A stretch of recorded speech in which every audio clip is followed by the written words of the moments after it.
Hello, everyone, and thank you for tuning in to the Near East Observer's Report. My name is James Bowden. Let's get to everything that's happening.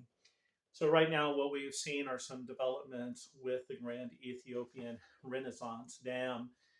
There have been some incidents and some reports that have been emerging regarding this over the last couple of weeks that we have been tracking online. But just today, we read that there was an incident in which some Ethiopian troops took over two Somalian airports. Very interesting report, and we're not sure how much this has to do with the GERD, but we do know that they did take it over in order to deny the possibility of the Egyptians using them as bases against Ethiopia. We know that Egypt has been working for a long time to diplomatically and militarily isolate Ethiopia, and they have been in a long process of making agreements down to the south, outside of the Near East Observer's region of observation.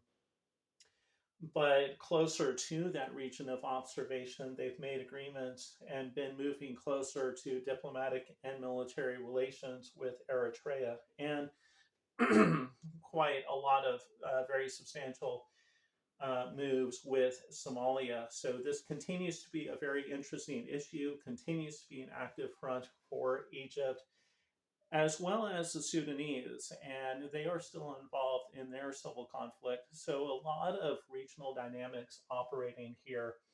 Hopefully, we will see an end to some of these conflicts. Right now, Egypt's got a lot to look at, especially with the conflict between Israel and Hamas on their border.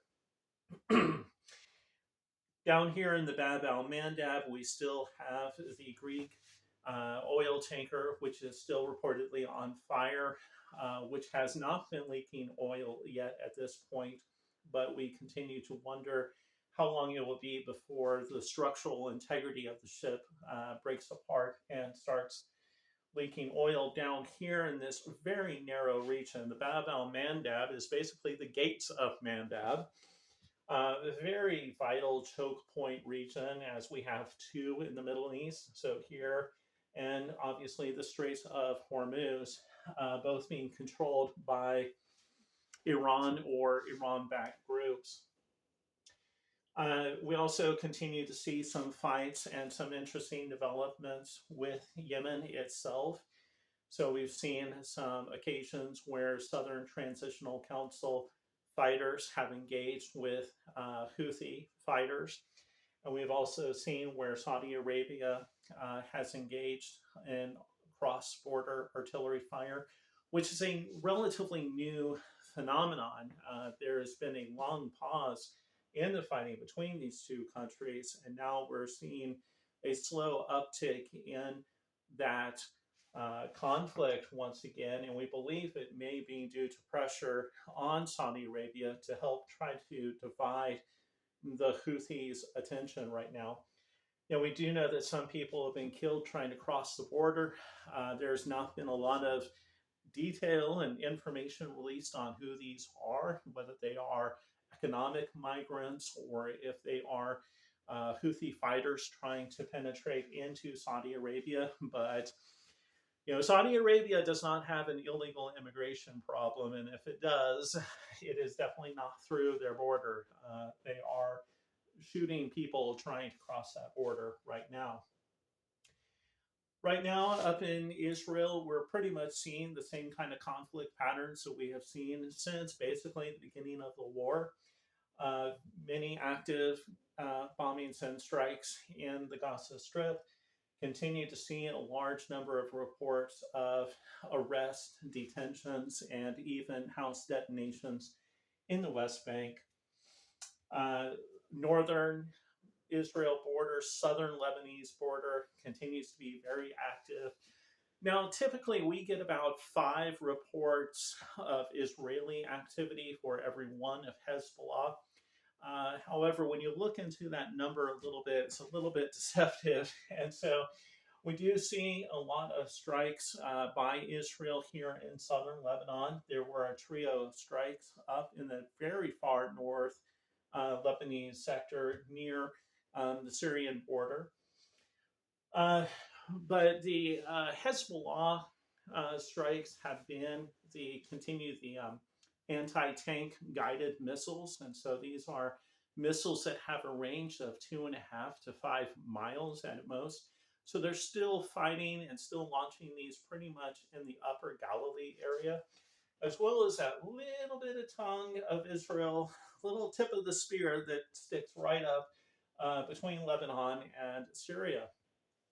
These areas have been largely abandoned. There are a lot of people that have been pulled off the border. I think the last number that I heard was 80,000. And so, not a lot of civilians in that location, but still a lot of property damage and some explosions and some fires, which have burned fields and some crops. So, continues to be very active.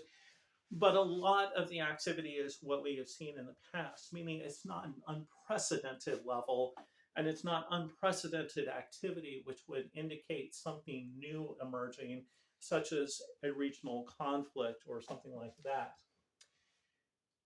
Pretty much the rest of the Middle East is very quiet. The Gulf region continues to experience a lot of quiet, very good economic stability, no major social problems going on in the Gulf region. Uh, Qatar continues to play a vital and active role in the peace and essentially ceasefire talks between Israel and Hamas. But we really don't see a lot of development in that right now. And we don't believe that there's going to be a lot of movement. And so that's why we have not really covered it, because every time there is an announcement for, you know, getting close to a ceasefire deal, somebody moves in to change it. And so we're very hesitant to keep reporting and being that boy who cried wolf over and over. That's also why we continue to not really talk about Israeli notifications that they continue to view Hezbollah in southern Lebanon as an active front, and we're going to be attacking there soon. Israel has been saying that since January of this year, and we've still yet to see any real qualification of that and any real activity. So we continue to listen to their reports, we continue to follow these notices, but we haven't really reported on it, and we're not going to until something develops. Over here in Iran, still a lot of the very same activities. And I wanted to briefly address one very specific issue in the time remaining. So we've had a lot of discussions and conversations on why hasn't Iran responded to what Israel did, and especially the assassination of Ismael Hanieyah. Right now, and we've listened to different people, especially like Scott Ritter, Ryan Macbeth, and even McGregor on this, but we have a lot of disagreement with them. We don't believe it's due to economics, and we don't believe that it has to do with events that took place in 2022. Iran has really recovered from the Trump era sanctions, and with agreements with Russia and with China, they've really been able to recover much of what they lost. And of course, they have agreements with Venezuela to get oil. So a lot of those social disruptions have been eased. Also, Iran does not view their responsibility to their people as they do to a Western nation. So, for instance, a Western nation might consider its economic situation as being primary and as being more important than going to war. However, Iran has a very low view of the value of their citizens, and they have a very low view of the value of human life. And so Iran's leadership really takes a very intensely practical, if you will, and a very pragmatic stance. And what I would like to just kind of point out on a visual scale, you know, they are sending missiles and technology to Yemen. They have supplied substantial hundreds, if not thousands, of missiles to Hamas. Uh, Inventories or stockpiles of which Hamas is still working through at nearly 1 year out of this war. So they've gone through their dual use technology missiles and now they're involved in using their Iranian supplied stocks, and that is remarkable. Iran is also supplying Hezbollah with missiles, the PMF forces here in Iraq, and of course, they're sending them to Russia. And we've had that confirmed. It has been in the news since at least the middle of August. Near East Observers has been tracking that story. We have believed it from the very beginning, never really had much doubt about it. And now it's really becoming confirmed through the US government. But again, it's important to see these are a lot of groups, and it's a substantial amount of missiles being sent out to these various groups. And so we really believe that Iran has very low stockpiles of missiles of its own, and that it is holding these as a strategic reserve. Also, I do believe that with the fact that missiles were shot down over Iraq, over Jordan, and even some over Syria, we believe that they realized that they really didn't get much bang for their buck, if you will, pardon the common phrasing here, when they attacked Israel. They sent over a little bit over 300 different type of munitions. So they sent drones, they sent guided or cruise missiles, as well as just kind of dumb missiles just shot out. They sent them what appears to be in the majority direction of the Demonia nuclear facility in Beersheba, Israel, and also parts of Jerusalem and the northern Galilee area. Many of these, about 75 to 80% of them, were knocked out before they ever got to Israel. And then Israel was able to deal with the remaining 10 to 20% of missiles that made it over. So it was a lot of expenditure for Iran for very little positive outcome, positive for them. And so, very, again, pragmatically, it looks like they've decided that that's not going to be a winning strategy. And we have continued to see Hezbollah strike out, but not on a grand scale. And we have continued to see the Houthis down here in Yemen continue to do that.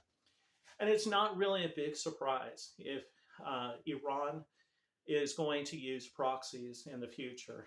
We've just seen the Wall Street Journal release a story about how, surprise, surprise, Iran uses proxy foreign criminal elements to attempt to intimidate or even assassinate dissidents, Iranian dissidents that are in foreign countries, in England, Canada, and even the United States. And so, again, with this pattern of using proxies, we continue to believe that the majority of any response that they enact will probably be mediated through these groups. What this does and what the military strategic thinking is behind using the proxies is not 100% clear to Near East observers, and we continue to work on developing that understanding. But just from our perspective, we continue to believe that with the length of time and the more we go down the road, the less likely we will have a direct response. Iran has a very shallow military history, and especially in engaging. We know that they did begin some cross-border firing in southern Iraq before the Iran-Iraq War. We've had that. We've had the missile attack in April. So these are very few examples of Iran taking an active military role and participation in the past. Well, that is your regional summary for today. Be sure to like, subscribe, and if you would like, comment below and make sure to give us a shout out and let us know what we're doing well.